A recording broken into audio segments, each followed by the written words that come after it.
And welcome back. New this morning, a search is underway for a missing duck hunter in Manitowoc. Authorities were called to the Manitowoc River off of West Quarry Road. We have some breaking news right now at noon. A search is underway at Clendening Lake Marina for two missing hunters. Still missing tonight, a 61-year-old hunter who disappeared in the Pecos Wilderness near Santa Fe Sunday. The search for a missing hunter in Laurel County continues. Search for two missing duck hunters along the Mississippi River is about to stretch into a second week. The race is on now to find a missing hunter in Sullivan County. More than 80 first responders are combing the woods right now.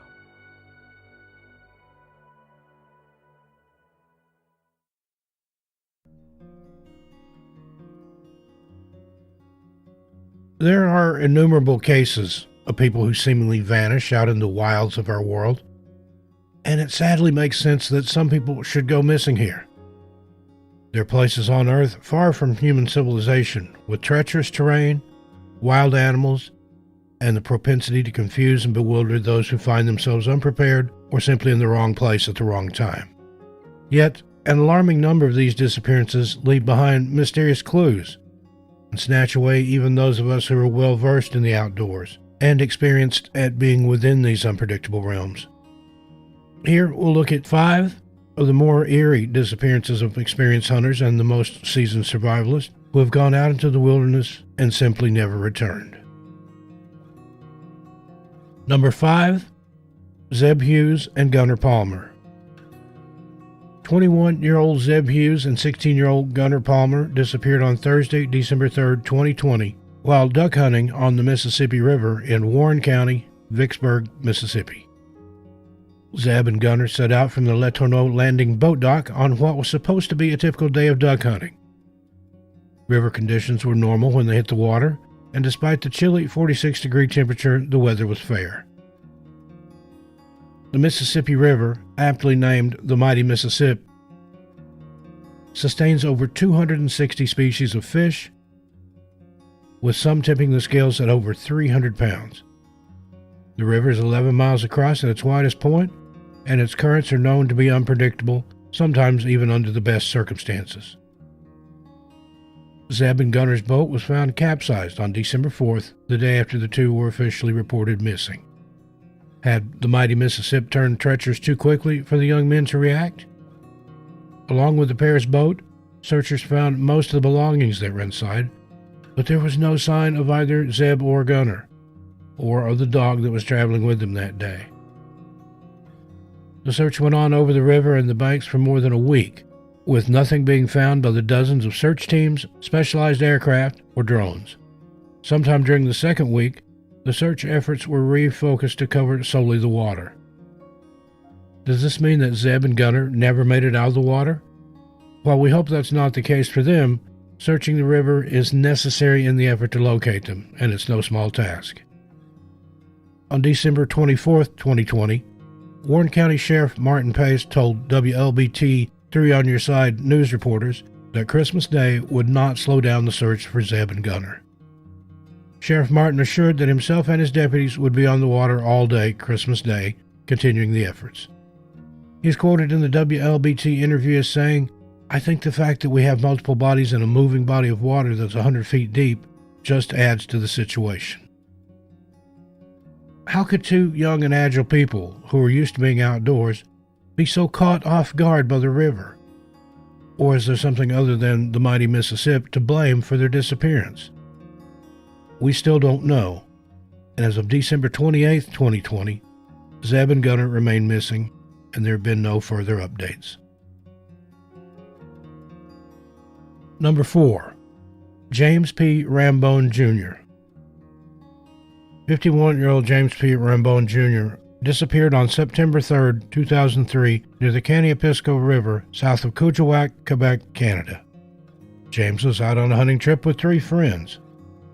The 4 hunters were knowledgeable about the outdoors, and they were experienced at hunting. James hoped to land a big one that day, and while the group was out, he spotted a large caribou. He took off into the wilderness, hoping to intercept the bull. James never returned to the group from that chase. The other hunters searched and found James' fluorescent orange vest and his camera both near a caribou carcass. There was no sign of his gun, no clothing scraps, or any indication that James had ever been there. Pam Russo, James' girlfriend, said, "Bears and wolves don't eat clothing and wouldn't have eaten his gun. A guide who's been working in the area for 35 years told me they always find a person, dead or alive, but they always find them." James was confident in his abilities as an experienced hunter and outdoorsman, and he was taking part in what his girlfriend Pam described as the trip of his life, hunting caribou on the rugged tundra of northern Quebec. Most of the non-native hunters who visit the area opt to hire a guide for the caribou hunts, but James and his group had chosen an 8-day unguided hunt. It was out of Camp Sardane, some 240-odd miles from the nearest village. There were multiple air and ground searches conducted, including the use of tracking dogs, but they all failed to locate him. It was as if James had completely vanished. No evidence was found that suggested James had succumbed to the elements, predatory animals, or even an accident. Pam still holds out hope that James, an epileptic, is still alive. She says, "For all we know, Jim might have developed amnesia caused by a severe seizure. He might be with someone who doesn't know who he is and doesn't realize that he is missing. Something's just not right. You don't just vanish." As of December 28, 2020, James remains missing, and there have been no further updates. Number 3. Allan Ty. 52-year-old Allan Ty disappeared in November 2003 while on vacation, a time he planned to spend collecting rocks and hunting mule deer in the upper Missouri River Breaks area of Montana. Allan checked into his hotel without issue on November 22nd and paid cash for part of his stay in advance. Nothing was unusual until November 24, his scheduled checkout date, when there was simply no sign of him. Most of his things were still in the motel room except for his hunting gear, so it was assumed that he must have gone out hunting and never made it back. 2 days later, November 26, Allan was officially reported missing. Authorities began looking for him quickly thereafter. Allan stood 5 foot 10 inches tall and weighed 160 pounds. He was an avid outdoorsman with a good reputation at his job and was known for being a responsible employee. It wouldn't have been like him to miss an appointed checkout time at a motel. It was especially strange when an aircraft search team located his abandoned truck in a wilderness area along the Missouri River, but there was no sign of Allan himself. Strangely, all they found in his truck was an empty rifle case and his boots, which had been left behind and placed side by side. What happened to Allan, and why did he go out into the woods without his boots? No trace has ever been found, and he was declared legally dead in 2011. As of December 28, 2020, Allan remains missing, and there have been no further updates. Number 2. Jeremy Childress. 31-year-old Jeremy Childress disappeared on October 17, 2004 from Trask Mountain in Tillamook County, Oregon, while on an elk hunting excursion accompanied by his co-worker, Shane Louie, and his son, Shane Jr. On October 17, the three guys had spent the day out hunting and enjoying the great outdoors. Once back at camp, they decided to make a trip down the mountain to gather firewood for the night. The trio hopped in the pickup truck, driven by Shane, and made their way down the winding roads, collecting firewood. Traveling back toward camp, they encountered a dense fog that surprised and disoriented them. Driving through it while trying to find their campsite was seemingly getting them nowhere, and after a while, Jeremy told his companions that he believed the camp was beyond a particular stand of trees they passed. Shane agreed to pull over and let Jeremy investigate further. Shane and his son got out with Jeremy and hiked a little ways into the fog, but ultimately stayed behind while Jeremy went ahead solo to confirm whether camp was nearby. The intention was for Jeremy to return soon thereafter with news. As Jeremy melted into the thick fog, nobody could have known that it would be the last time anyone would see him again. Shane and his son got back to the truck and waited about an hour, but when Jeremy didn't turn up, they went for help. When the fog finally lifted, an extensive area-wide search and rescue was conducted, but there was no trace of Jeremy other than a discarded gum wrapper of his favorite brand. Despite the extensive efforts put forth in subsequent searches by Jeremy's wife, Kristen, and dozens of other volunteers, no other signs of Jeremy were ever found. A seemingly odd clue was uncovered, though. A passerby witness who claims to have heard 3 shots fired in rapid succession on the evening Jeremy disappeared, and although this is a traditional SOS signal, it is unclear if the occurrence is connected to Jeremy's case, and it is also said that his friends did not hear the shots.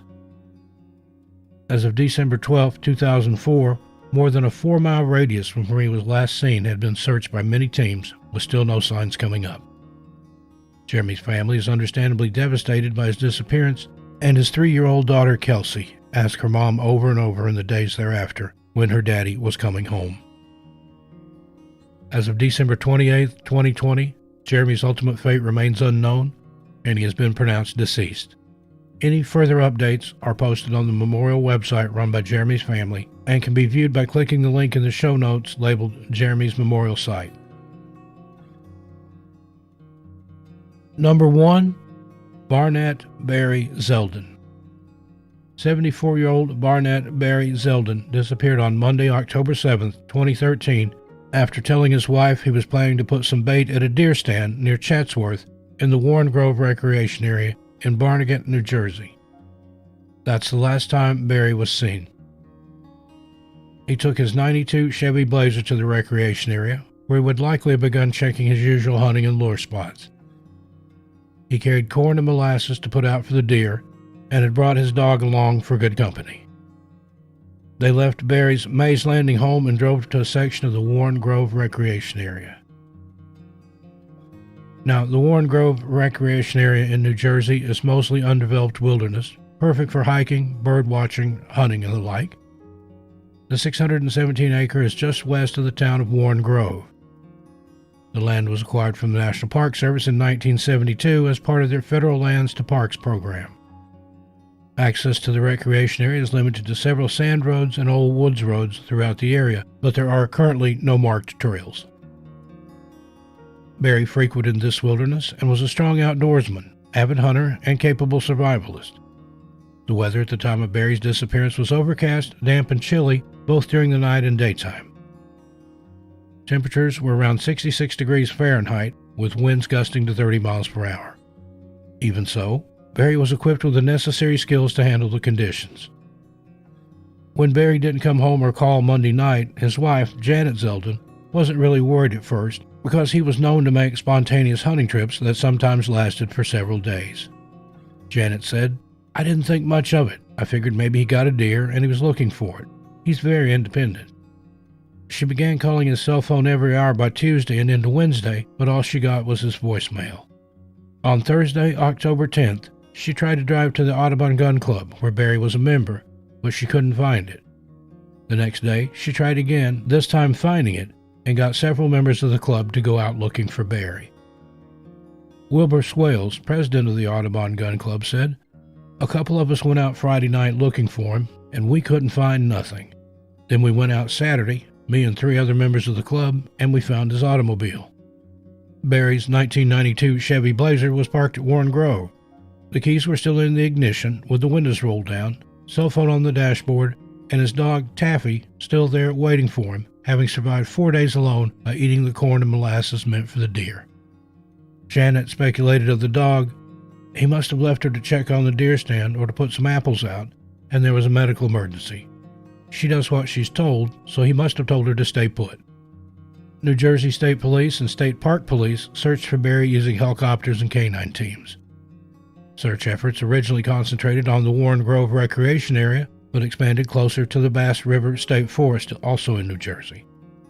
By Sunday afternoon, October 13th, 6 days after Barry's disappearance, the authorities called off the official search and rescue operation.